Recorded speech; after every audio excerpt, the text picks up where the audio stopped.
A massive car bomb exploded outside of a large federal building in downtown Oklahoma City, shattering that building, killing children, killing federal employees, military men, and civilians. The chaos in downtown Oklahoma City did indeed resemble Beirut after what police believe to be a 1,200-pound car bomb ripped through the 9-story federal building shortly after 9 o'clock this morning. More than 500 people were already in their offices, and at least 50 children were in a daycare center on the second floor. The bombing in Oklahoma City was an attack on innocent children and defenseless citizens. Welcome to Pod Caviar. I'm your host, Tony. We are continuing our series of terror. I have Graham in the studio. Hi there. Today we're going to be talking about Timothy McVeigh, the leader and mastermind of the Oklahoma City bombing, except maybe he was not the mastermind behind it. See? Jeez. When you do your research, you uncover all sorts of shit. And the bigger picture is all of these terror attacks led up to and are connected to 9/11. Look, man, I'm getting older. I was just setting your levels. Then you just started yelling at me. Hi, everybody. I'm Graham from the One Graham Army podcast. I'm going to be here to be scared shitless, apparently, today. Shit is getting real, man. It's getting Listen, real in the field. Happy Veterans Day for all of the people who have served in the armed forces. Including ourselves. I'd like to send a big salute out to me and Tony. Yeah, Just, yeah. You know. Yeah, Not you know only who for else our served for the country? Who's that? Timothy McVeigh served in the Army, yeah. This is a totally appropriate Veterans Day podcast. I'm glad to be a part of it. Tim McVeigh, responsible for the OKC bombing in April of 1995, he managed to set that bomb off on the 2-year anniversary of the ending of the Waco siege. If you remember, the last episode was about the Waco siege, and we talked about the Branch Davidians and David Koresh and or Vernon Howe. Yeah. That one too. Yeah, I was just now starting to like see the sunshine again after that one, and here we are again. Yeah, and then even before that, we talked about the first World Trade Center bombing. Listen, all that shit was connected, and through due diligence and research, I can say that, look, man, you don't have. Look, we're going to talk about it. We're going to talk about it in this episode more than anything else. Timothy McVeigh was a member of the armed forces in the Army. After he got out, he started to become more and more disenfranchised with the American dream. As I've said before, look, he lived through Ruby Ridge, where the government came through and they thought that these people were stockpiling weapons, and they weren't. So they essentially killed a whole family, even a dog, and then nothing really happened. This is an attack on the Vanity Fair had a nice write-up. They said that the Bill of Rights at that time was being shredded, and they had proof, and they went through all of the situations where the government was really attacking and murdering citizens and seizing property with no repercussions. And this was from the IRS, the ATF, the FBI. This is a homegrown thing. You know, this is all happening in America back then. Yeah, absolutely. Well, and it's part of the doctrine of how this country is operated, too. I mean, there's a great many things like that. You could own property. You could own the structure on that property, own everything in it. Yeah. But, like, if you don't pay them for the privilege of having already paid them for the privilege. Right. You know what I mean? Yeah. Like, you paid them already to own that land or that stuff. Right. Right, and that's like the dream too, right? Most Americans, the American dream. There's a lot of Americans who are struggling just to get to that point where they can own something, and then the day you own it, allegedly,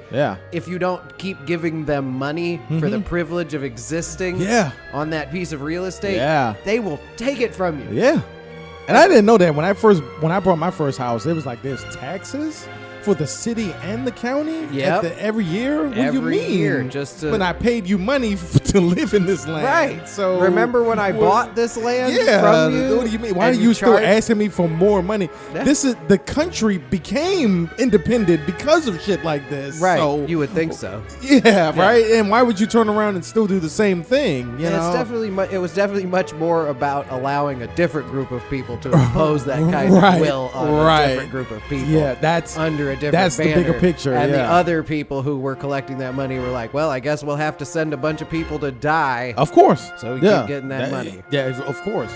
America. and then America. Freedom and more freedom. Yep. Let's see.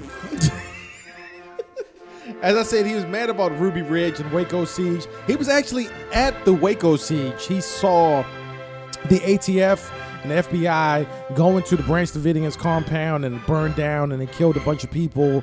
But from his point of view, he looked at it as just the government going in and establishing dominance, whereas David Koresh really had hay and soaked in gasoline and all that shit. So he didn't, Timothy McVeigh, he didn't understand the full scope of everything that was going on. The reality is often in the gray area, but if you're someone who's that focused, especially if you're someone who is going to be apt to be that focused on one, to be with that level of tunnel vision on how things operate. And by that time, he had already said pretty much, fuck the American dream, the government is evil.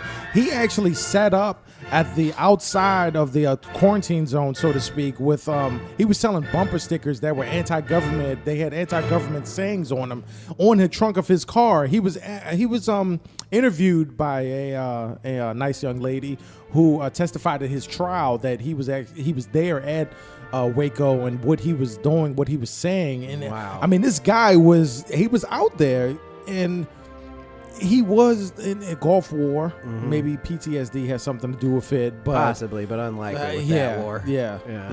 A lot of the times when you have these hate groups, they know who to go after, and then they found somebody like Timothy McVeigh who was pissed off. He got out of the military. He came back. He couldn't find a job. He was in like Buffalo, upstate New York, I believe, and he was just at the wrong side of the American dream. Right. He was on the wrong side of that, and was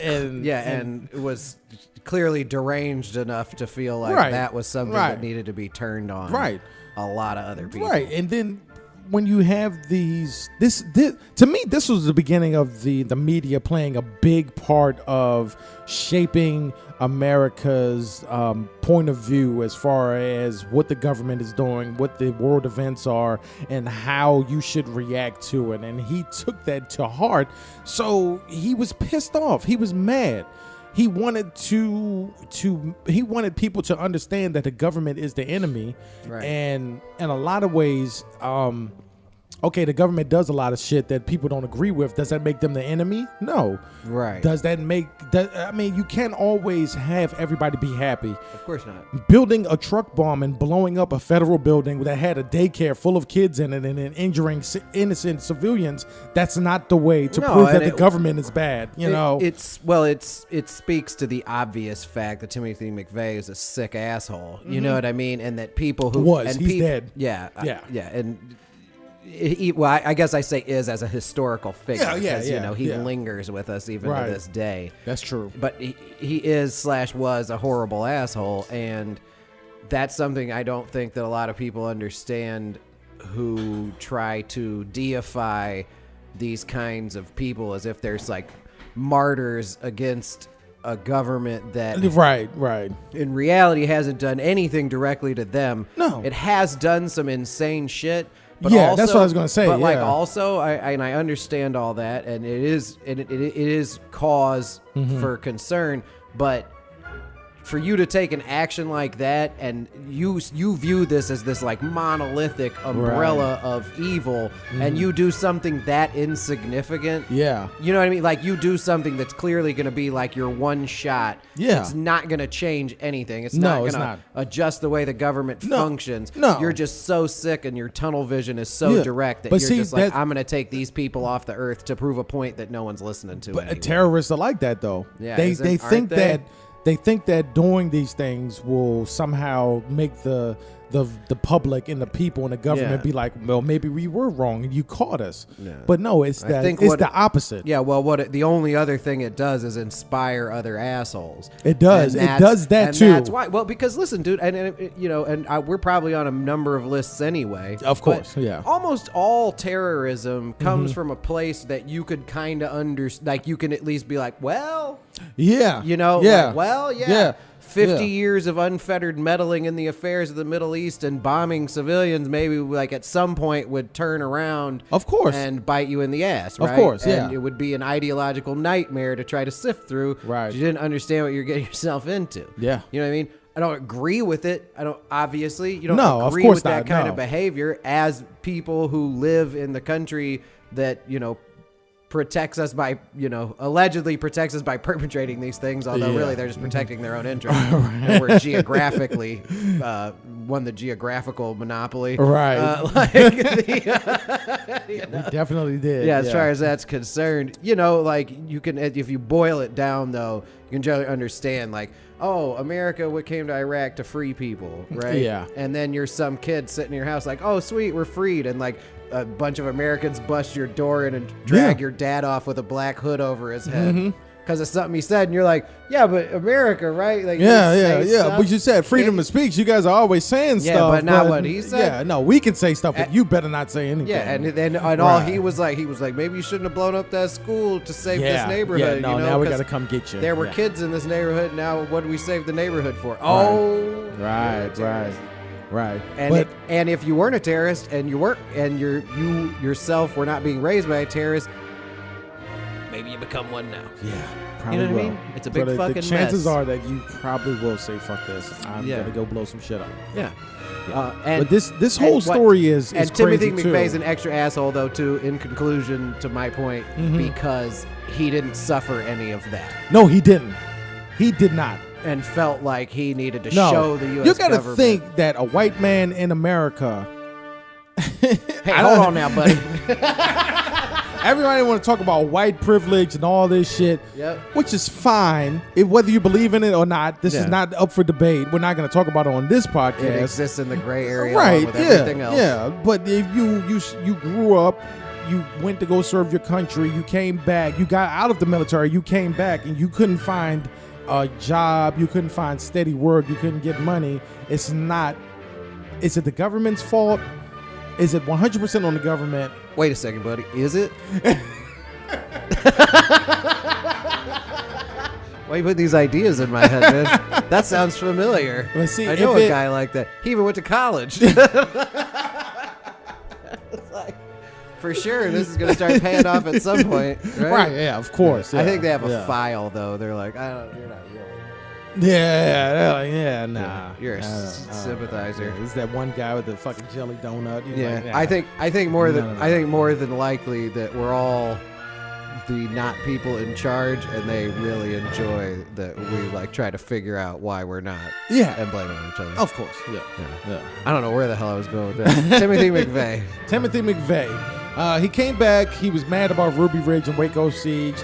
He was a U.S. militia movement sympathizer. Now, if you're not familiar with the militia movement in America, it was really big back in the day, but they were groups of armed people, mostly out west and in the south, where you can freely get guns and you can get together in your lounge and shit or whatever, and you can just talk about how the government is coming after you, how they're going to take your guns. These are a lot of the things that are said today with the MAGA movement, but back then, I think that it was more of a serious movement back then. No, absolutely. It was much the rhetoric. It's all the same rhetoric, right? But obviously, what the government did very effectively was every time one of those groups came out of their rec room to start some shit, they killed them all. Yeah.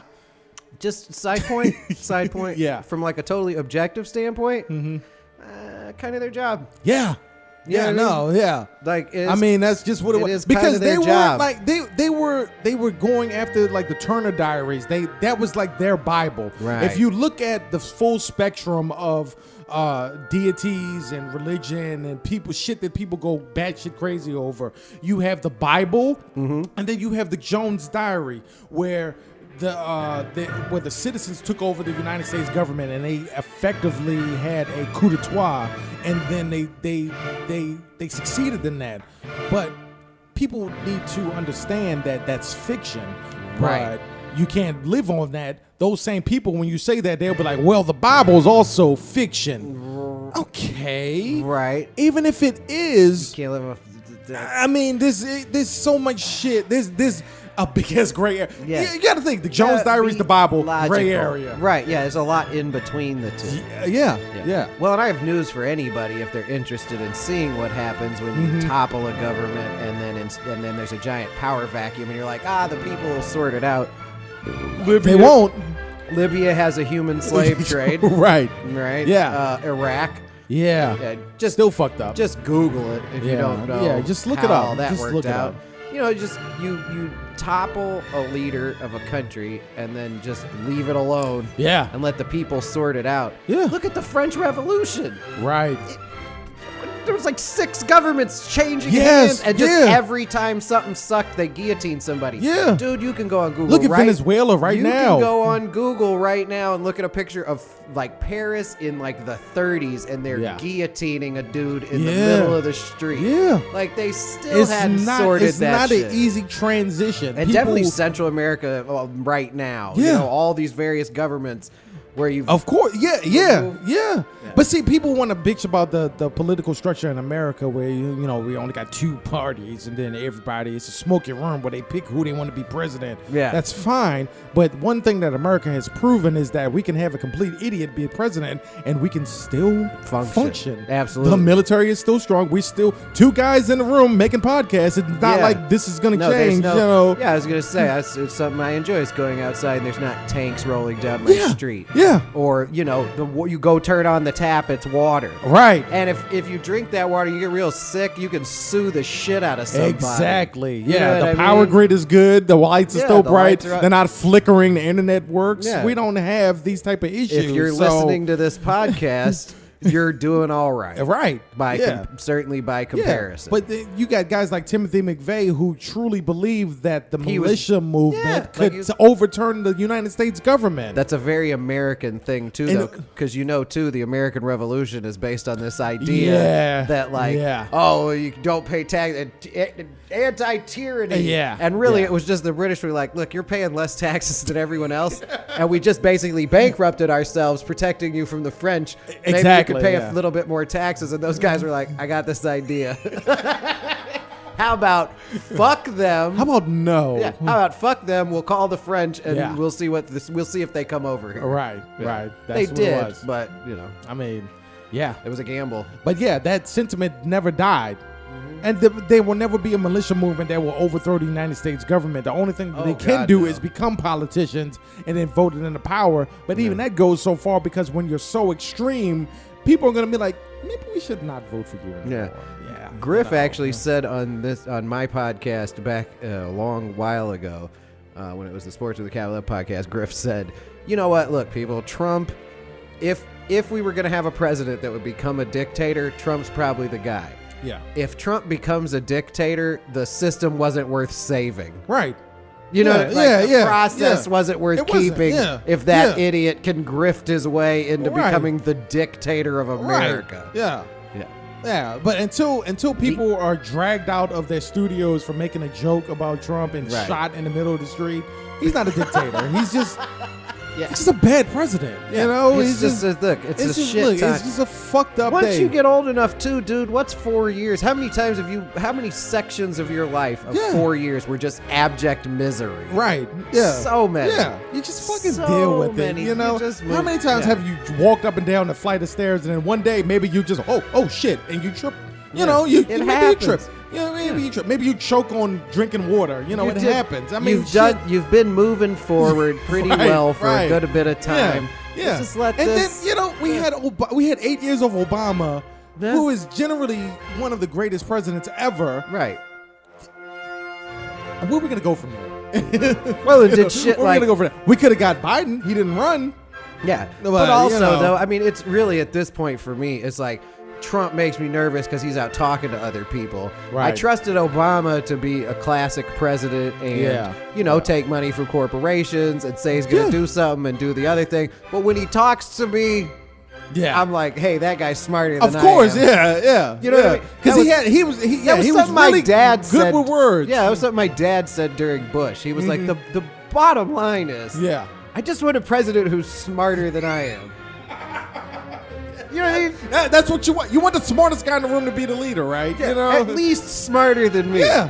And even me. I was like 21, and I was like, I might be smarter than the president. Yeah. And now I'm definitely smarter. Yeah. Oh, yeah. I'm not I'm a craftier. vast majority. I'm not craftier. Yeah. I haven't crafted as many horrible deals. But Right. if me and Donald Trump sat down in a room and had a conversation, it would be clear that I knew more words than he did. Of course. Yeah. You know what I mean? Yeah. That my lexicon is larger than Yeah. the leader of the free world is concerning Because he at doesn't, the very least. he doesn't have that gift of the gaffe. You know, even when Obama would do something that would piss you off, he would have a press conference or he would say Yeah. something and you'll be like, hey, well, what about this that you did? And he would say, you know what? Yeah. You know, there's things that happen and then I will take care of it. And you're like, and then he'd smile. yeah, and then you're like, "All oh, right." you, He all shoots you some right. finger guns or something. Yeah. But then you're not gonna get that with Trump. You're just gonna be even angrier, and then he's gonna Right. kick you out. Like, Yeah, because he all did. I have to do, that guy. Yeah, The White House put out doctored footage.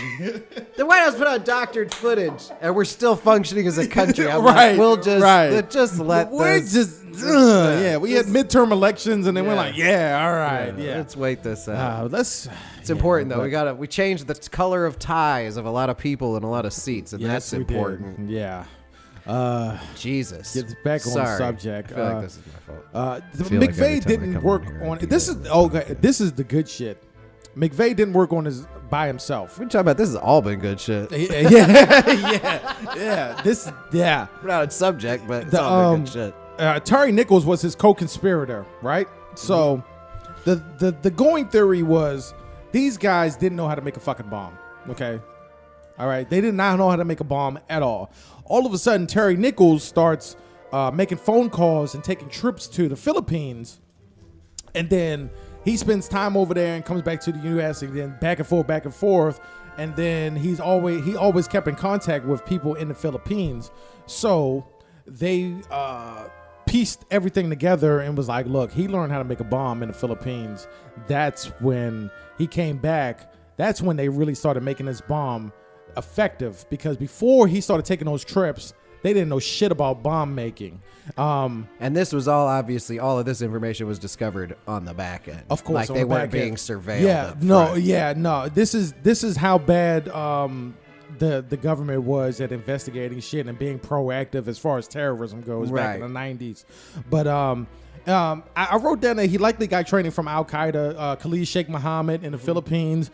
Two of the hijackers were based out of the Philippines for 9/11. So there's a good connection between the Philippines and terrorism and all that shit. And that guy who's being fartine.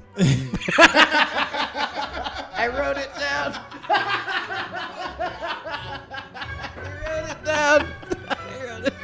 Remember when I was taking notes earlier?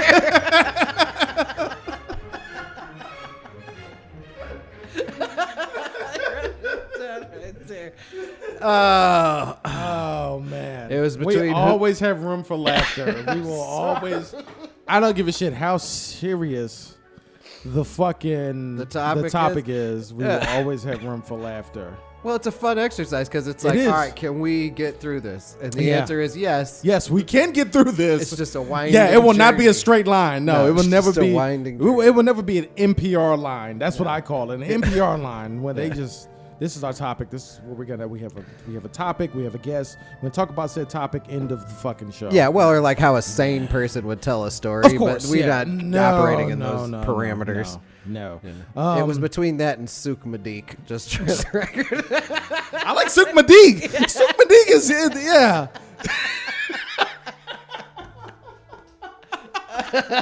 I like Souk Madik because you can say that pretty quick, and you're like, wait a minute. Yeah. Souk Madik. All right. Yeah. Hey, never mind. remember that Korean airline thing? No, what was that? You don't remember when that Korean airline caught on fire on the runway? I think it was in like San Francisco or something. They had like an emergency landing, and it was all over the news like ahead of time. And someone said CNN reported, and it was like. We've received the names of the people on the plane, and it was like someone trolled him, and it was like something Wong, we too low. Where they fucking landed, they landed short and they hit the fucking the barrier. Because when you look at the San Francisco runway, it's nothing but rocks right there. It's on the water, and they fucking hit that shit and fucking cartwheel down the runway. It was a Korean airline. Yeah. I think.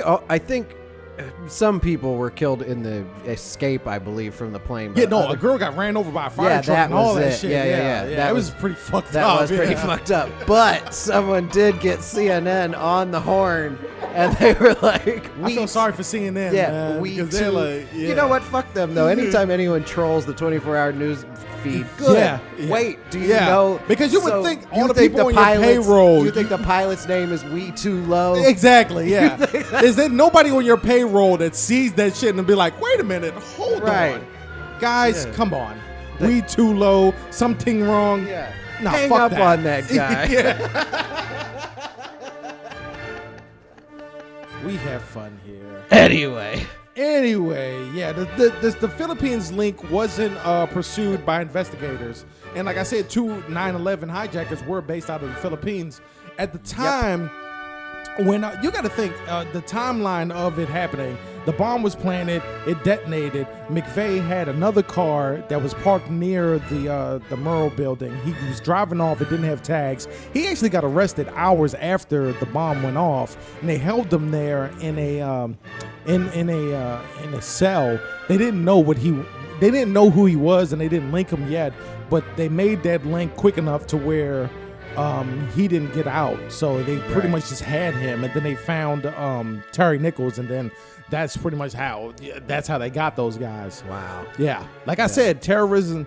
They're not smart. They're lucky. Yeah. Well, and that's the thing too. If you consider even the link to the other terrorists, why wouldn't a foreign anti-American government terrorist organization want to train 2 white dudes in how to make bombs? Right. You know what I mean? Like, why wouldn't they want to teach Terry Nichols how to build a bomb? Yeah.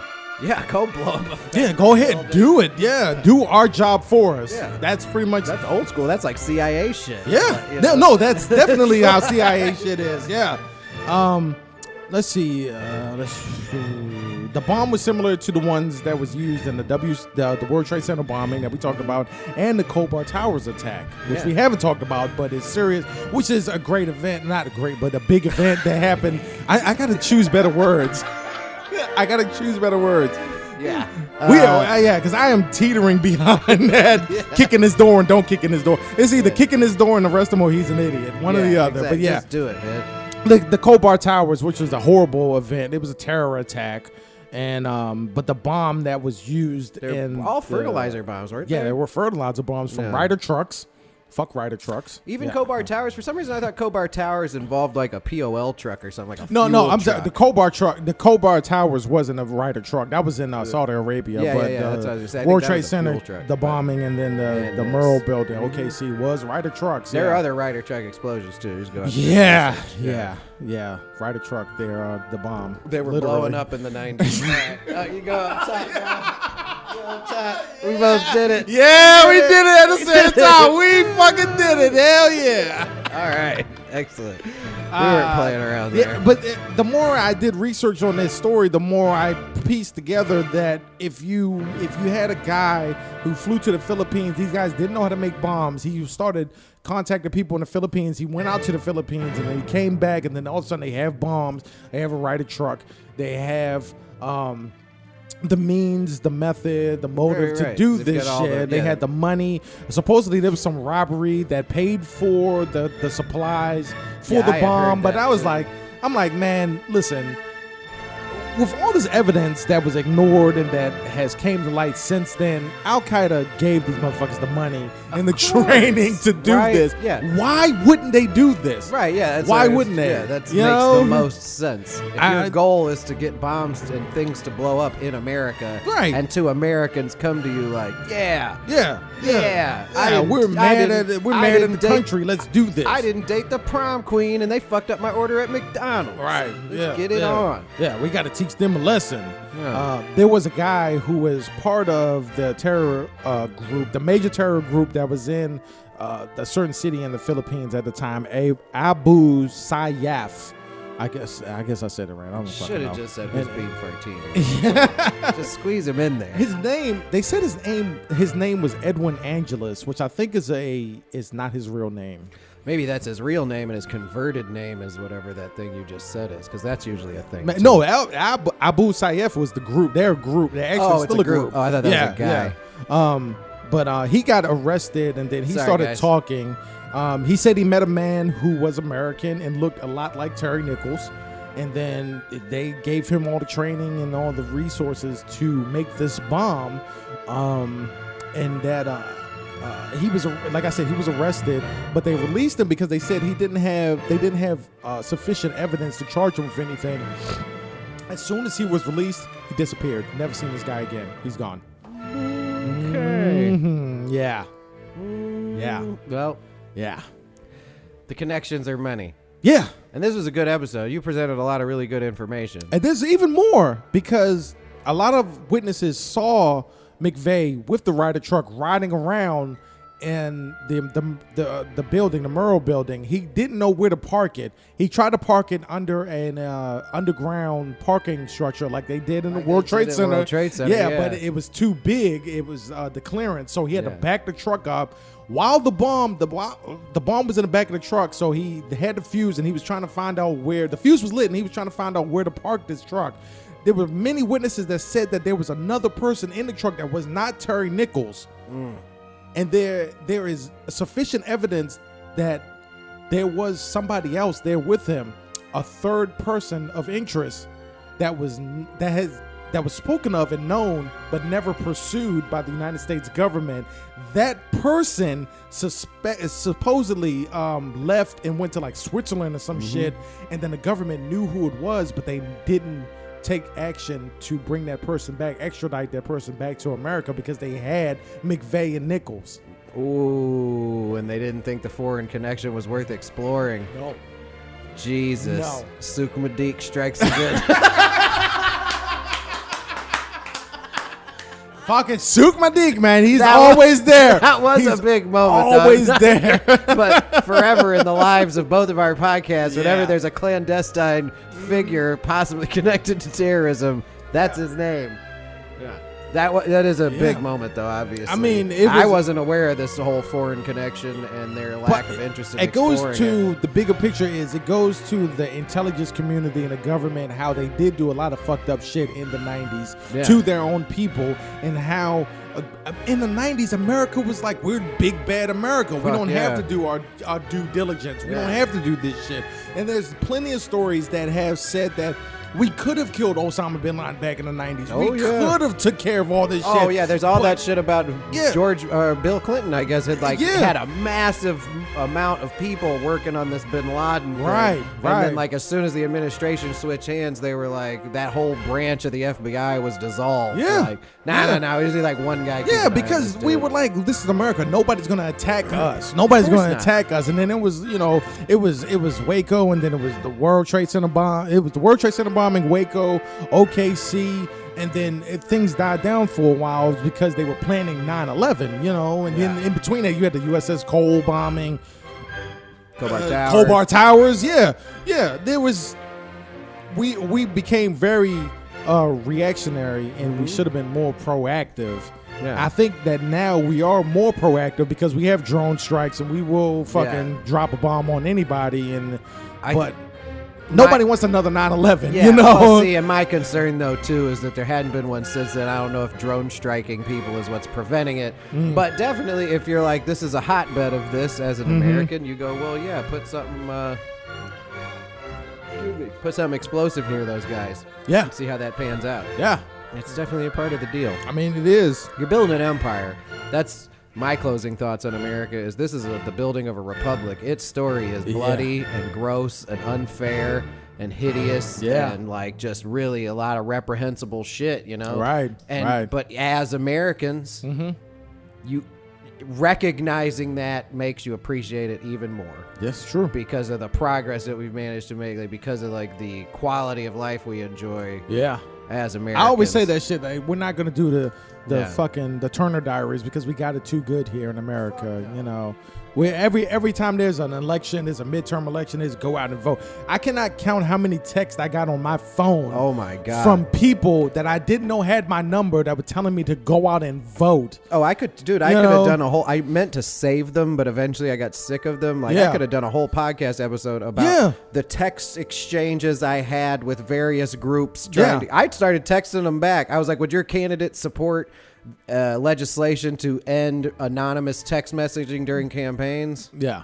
I didn't get any responses from those. No, the only thing I didn't get any responses to those. I did one thing where it was a certain candidate and they were like, vote for this candidate because we want you to. And I was like, well, I'm really interested in seeing whether this candidate is going to make recreational marijuana use legal, not because it's a party drug or it's a gateway drug. No, it has really good effects. Beneficial effects. It's beneficial to the health of people that really need it.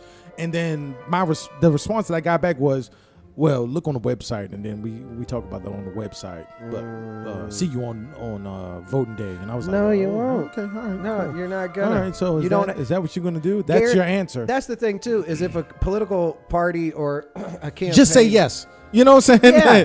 Hey, I'm a veteran. Aren't you supposed to lie to me and kiss my butt? Yeah, that's it. Yeah, just say yes. Yeah. They never bother.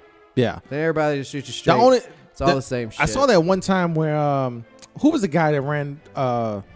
Mitt Romney. Mitt Romney was in England. He was running for president at the time, and he was in England because I guess they were doing like the Olympics or some shit over there. Yeah, it was his favorite food thing, right? Yeah, no. They asked him about the security of the games and everything, and then they were like, "Do you think that the security is sufficient?" And then he went on this long rant, and it was the complete wrong shit. And they dragged him through the mud about it. And then Jon Stewart, you know, he did the Daily Show and everything. He was like, look, all you got to do is hit, like, they played the clip of the guy asking the question, and Jon Stewart was supposed to be how you reacted to it. Yeah. And so the guy was like, Mr. Romney, do you think that the security is adequate? And then do you think that we're handling business as we should? Yeah. And then it cut back to Jon Stewart, and he was just like, yes.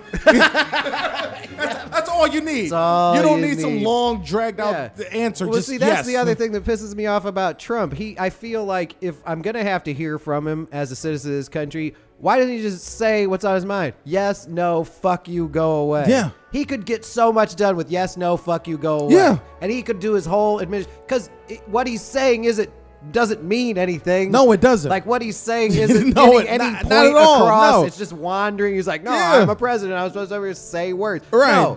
No. Yes, just no, give me a fuck fucking you, go answer. away. That's it. You're the president. You can say yes, you can say no, and if they ask you another question, just tell them to fuck off. Like, I said I answered your question.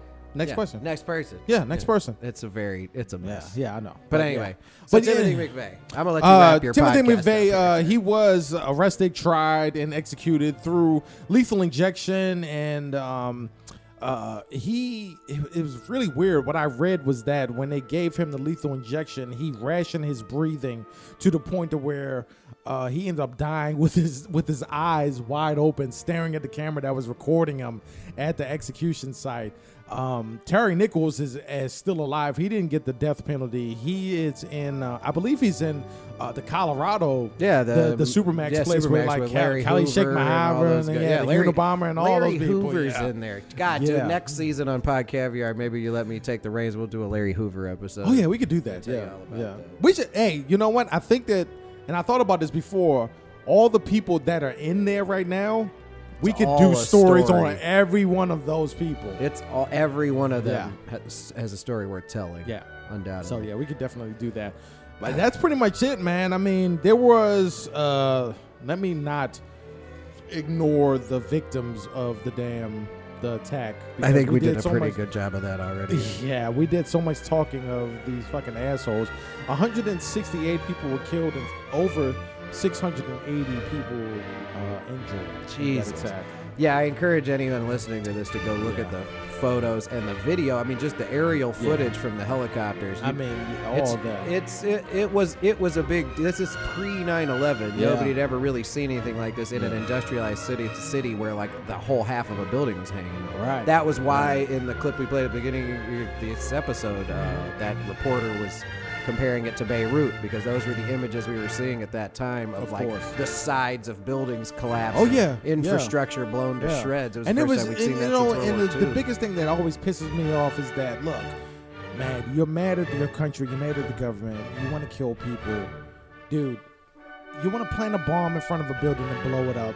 You want to kill adult civilians. That's fucked up. You're an asshole. Mm-hmm. But there was also a daycare full of fucking kids in there. Yeah. What did those kids do to you? No, it's an interesting thing too, and what I've read about it too, how Yeah. Timothy McVeigh kind of wavered on the kids thing. Yeah. Like when they first asked him about it, he acted like he had remorse, and then as Right. time went on, he was like, "Well, they're all martyrs in my cause." And then as time went No, forward, they're not. They're dude. not, dude. They're They're not. kids. They're not. They're Yeah. kids. there's enough kids being martyred by their parents in their living room. Right, yeah. You know what I mean? Like, yeah, just exactly. being like, you know, being it's a just like kid the school sucks, shooters man. that go on every Yeah. fucking week in America now. Unfortunately, there's never been a point in time where somebody has looked at the school shooter like, well, you know, he does have a point. No, you're a fucking asshole. What were you doing in high school? You know, what were we doing in high school back in the day? being dicks. I was just being dicks trying to get pussy. Yep, You that's know, it.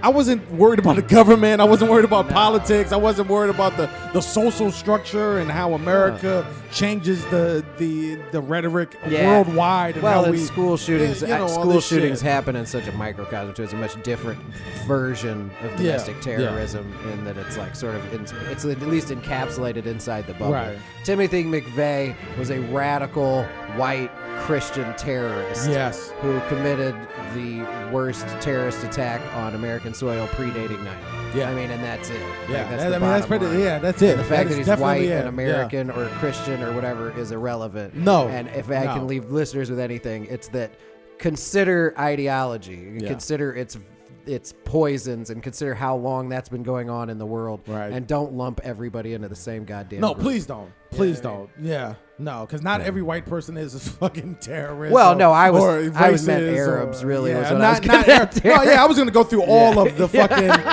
Yeah. I just, Yeah, because hey, look, man, I America- got to be careful. I don't want anybody to think I'm like defending white no, people. no, here. no, like no, I'm like, hey, no, no, all white no. people. We're not aren't defending terrorists. racist, terrorist Yeah, assholes. that's not We're what never we're going to doing do here. that. Yeah. And America has a history of weird ass racism and extremism. Strange you know. reasons to hate each other. Well, look at Yeah. how the country is now ideologically divided. Where like you Yeah. look at the way liberals and conservatives talk about each other, Yeah. you'd think they were from different fucking planets. You would think so, right? Because we don't have a Yeah. good common external And enemy. then there's people we in the got middle- sick of terrorism because it turns Yeah. out you can't beat it, but No, let's fight with each other. Yeah, I mean, there's people in the middle of both views, and they're like, you know, I kind of like this view, and I kind of like this view, but I'm not gonna go out here and Right. just be, you know, weird. I don't know. I'm not gonna get to it because we can have a 5-hour Yep, fucking this is gonna be a episode 6-hour about it. Yeah, podcast. it's About how much people are infuriated. Yeah. We just go out there and be nice to each other. That's a good place to start. yeah, just don't be dicks to each other. Fuck it. It's a good place to I mean, end that shit. thing. That's it. Don't be a dick. Yeah, don't Work- be a fucking work on dick. it. If you're a dick more often than you're not, work on it. Yeah. There you go. The next episode of Pod Caviar will be the season 2 finale, and it will be 9/11. And it's going to be... Finally got there. Man, listen. If you think these past episodes were deep, listen, I have been doing research on 9/11 since 9/11. Of course. The Twin Towers were my favorite buildings ever. When I was Yep. in high school, I was like, I'm going to graduate, and I'm going to go see those buildings. And then some assholes... Yeah, I remember you telling collapse me those that motherfuckers. when we were in the Air Force. Yeah. It's a big, Now we're gonna go see the Freedom Tower, which it's is great. gonna be a big one. yeah. And I will try to not bring up the involvement of Hussein Fartin and Sukh Madik. But I can't say they might not operate as placeholders for people whose names I can't remember. Hey, that's perfect placeholders. Anyway, thank you for Pod Caviar. Thank you for listening. 443-747-1417 is the number for Pod Caviar. Call me up, text me, and then we'll showcase your mean asses on an episode. But anyway, thank you for listening. I've been Tony. That's been Graham, and we're out.